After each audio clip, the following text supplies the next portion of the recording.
প্রতিদিন আমার একটা চিন্তা যে প্রতিদিন কী রান্না করি, কী শেয়ার করি। আজকে খুব গরম লাগতেছে, সেজন্য কি রান্না করব। তো ফ্রিজের ভিতরে দুনিয়ার সবজি আমার নষ্ট হয়ে যেতেছে। পয়লা বৈশাখে নিয়ে আসছি, কোনো কিছু রান্না করতেও ইচ্ছা করতেছে না।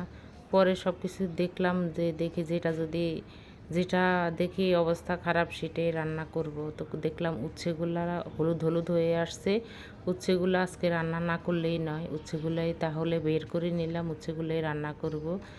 তো এখন মাঝখান দিয়ে একটা কাঁটা দিলাম, মাঝখান দিয়ে একটা কাঁটা দিয়ে বিচিগুলা ফেলে দেব। উচ্ছের কিন্তু প্রচণ্ড বিচি থাকে, বিচি আবার দাঁতের সঙ্গে পড়লেও ভালো লাগে না, সেজন্য বিচিগুলো ফেলে দিলাম।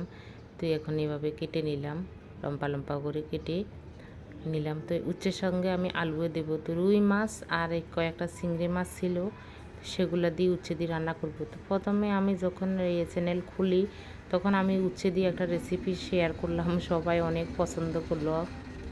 তো আজকে আমি আবার এই উচ্ছে রেসিপি শেয়ার করব। আশা করি তোমাদের সবার কাছে ভালো লাগবে উচ্ছের রেসিপি। যারা উচ্ছে পছন্দ করে তাদের কাছে তো খুবই ভালো লাগবে।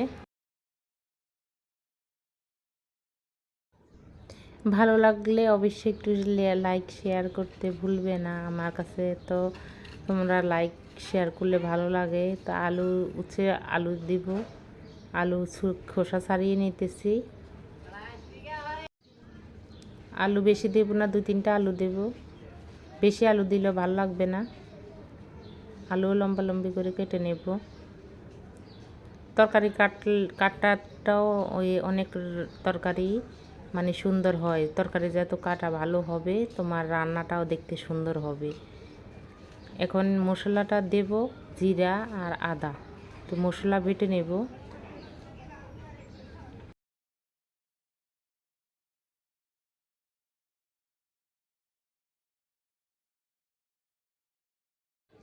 আদা জিরা বেটে নিলাম, এখন তুলে নেব। আদা জিরা বাটা শেষ, মাছটা ভেজে নেব লবণ হলুদ দিয়ে।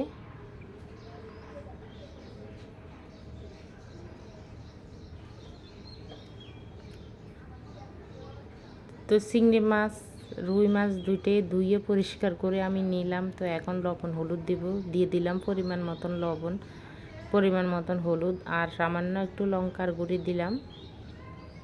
তো মেখে নেব।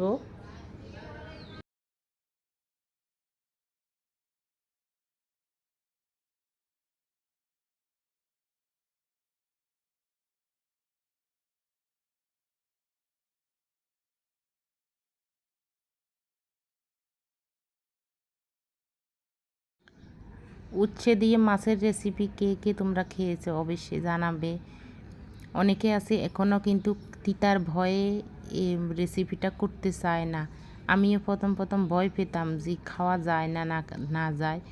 পরে এখন মানে ওই 2-1 বার করার পরেই এত মজা লাগে, মন চায় কয়দিন পর পরেই করি। কিন্তু ওই যে বাচ্চারা তো খেতে পারে না, আমাদের কাছে যে তিতা মনে হয় না যে তিতা, ওদের কাছে ওইটাই অনেক তিতা, ওরা খেতে পারে না। তো এমনি উচ্ছে আলাদা ভাজির থেকেও মাছ দিয়ে রান্না করলে যথেষ্ট ভালো লাগে। কোনো তিতা তিতা লাগে মানে যে একটা জাত তিতা আছে না, হালকা তিতা লাগে। এই যে তিতা না লাগলেই নয়, যে এমন পাট শাক, অনেকে তিতা পাট শাক পছন্দ করে। আমি আবার তিতা পাট শাক পছন্দ করি না, আমার কাছে মিষ্টিটাই ভালো লাগে, যার যেরকম রুচি আর কি। তো এভাবে মাছ দিয়ে উচ্ছে রান্না করলেও মানে ওরকম তিতা লাগবে না, কিন্তু তিতা তো আছেই, এ হলো কথা। তো এই মাছ ভেজে নিলাম, তোমাদের সঙ্গে কথা বলতে বলতে চিংড়ি মাছও ভাজা শেষ। তো এখন তুলে নিতেছি। তো এখন ফোড়ন দেব, সরিষার তেল দিয়ে দিলাম, গোটা জিরা দিলাম, পেঁয়াজ দিয়ে দেব। পেঁয়াজ একটু ভাজা ভাজা হলে আমি বাকি মশলা সব দেব।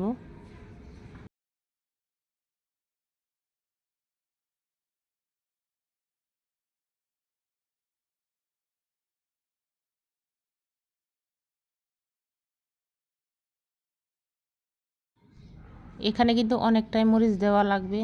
তো অনেকটাই কাঁচা লঙ্কা দিলাম, আদা জিরা বাটা দিলাম, লবণ দিব পরিমাণ মতো, লবণ হলুদ দিব।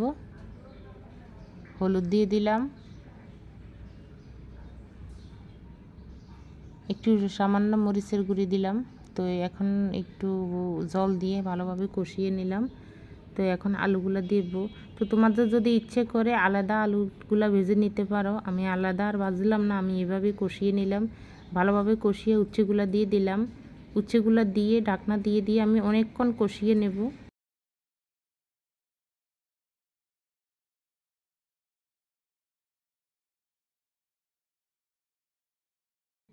ঢাকনা দিয়ে কষিয়ে সিদ্ধ করে নিলাম। উচ্ছে আলু দুইটি ভালোভাবে সিদ্ধ হয়ে গেছে। এখন পরিমাণ মতন জল দিয়ে দেব। পরিমাণ মতন জল দিলাম। একটা বলক আসলে মাছ দিয়ে দেব।